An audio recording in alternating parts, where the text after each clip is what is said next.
Troisième journée de formation continue des agents de santé en soins de santé primaires, axée sur les maladies transmissibles au Bénin et l'éthique clinique, organisée par la PSSP Bénin en partenariat avec la Fondation Mérier et l'Université d'Ottawa. Cette troisième journée, qui s'est articulée autour de l'éthique clinique et le professionnalisme, a connu la présence du Dr Lucien Dossougbété, le président de l'autorité de régulation du secteur de la santé du Bénin, pour motiver les participants de cet atelier sur ce qu'ils ont à faire. Le but de ma présence et mon passage ici, c'était un peu pour motiver les participants à cet atelier sur le travail qu'ils ont à faire, à bien acquérir des compétences nouvelles et des connaissances nouvelles aussi, et surtout que ces compétences soient utilisées pour accompagner le changement de paradigme que l'autorité de régulation du secteur de la santé travaille à implémenter dans le secteur de la santé. Une fois que ces éléments sont bien acquis, leur rappeler qu'ils ont tout bénéfice, une fois retournés dans leurs établissements respectifs, de mettre en œuvre ce qu'ils ont appris, et deux, de le partager avec ceux qui ne sont pas venus pour que ces connaissances et ces compétences soient partagées dans l'établissement et mises en œuvre par un groupe plus grand au bénéfice des patients.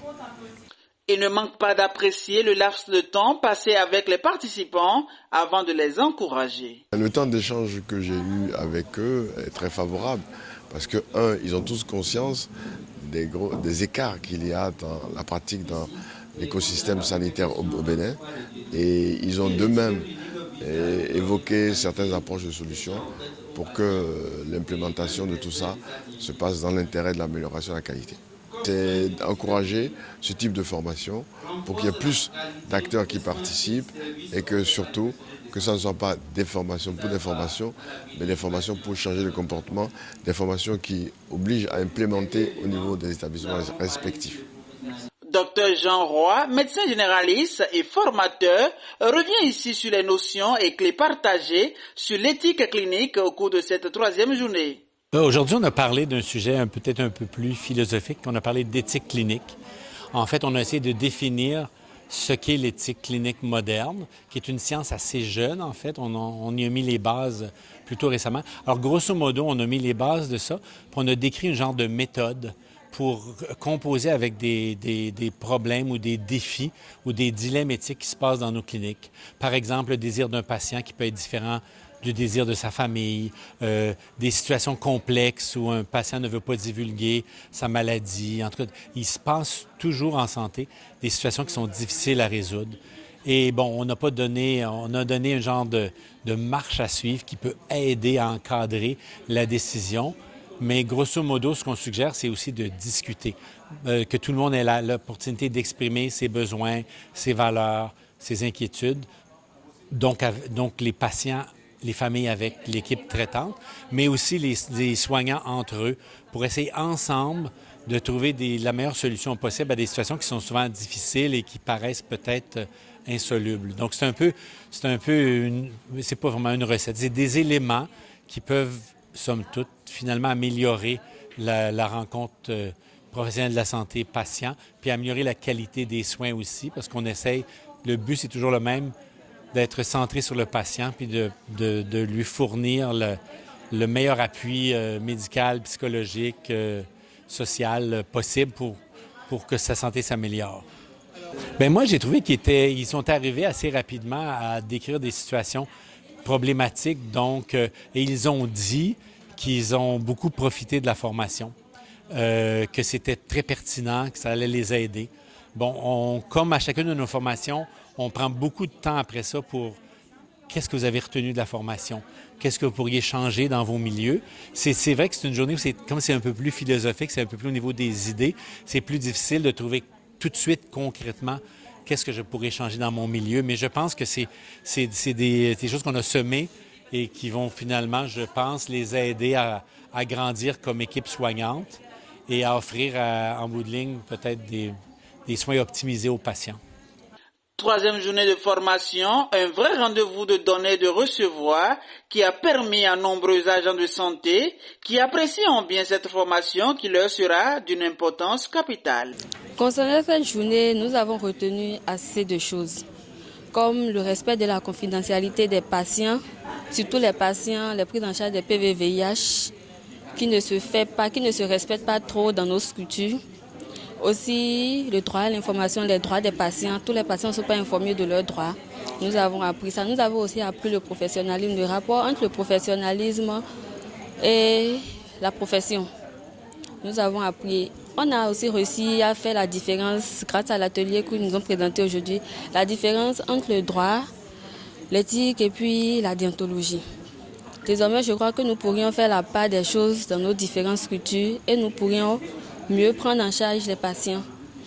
Ces notions nous seront utiles dans le sens où nous pourrons déjà instaurer des changements en faisant une restitution à nos collègues qui n'ont pas pu participer à cette formation. Et ça pourrait aussi faire changer les comportements de bouche à oreille, pas seulement dans nos structures, et puis dans les différentes structures aussi.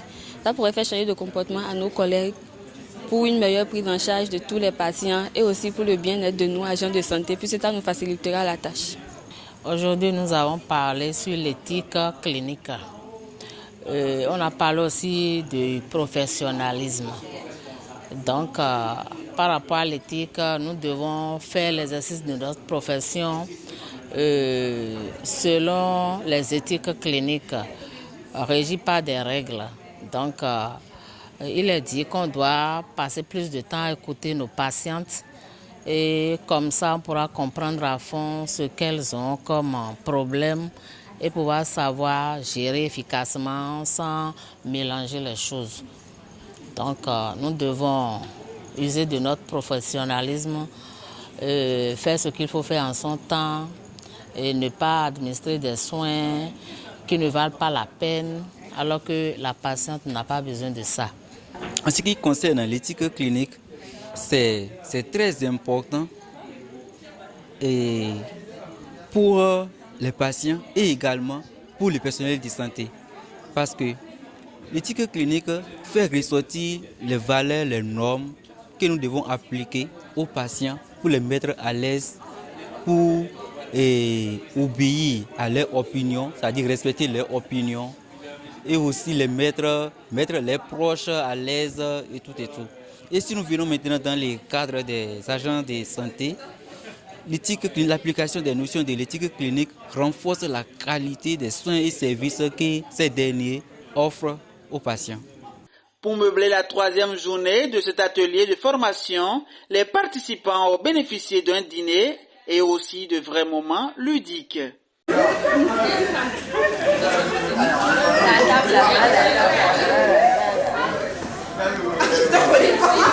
le même mouvement, ça a changé. Il y a quelqu'un qui a changé. On est revenu au même mouvement. C'est la même chose.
Il est à rappeler que ces différents modules de formation ne feront qu'améliorer la qualité de travail du personnel soignant présent à ces ateliers.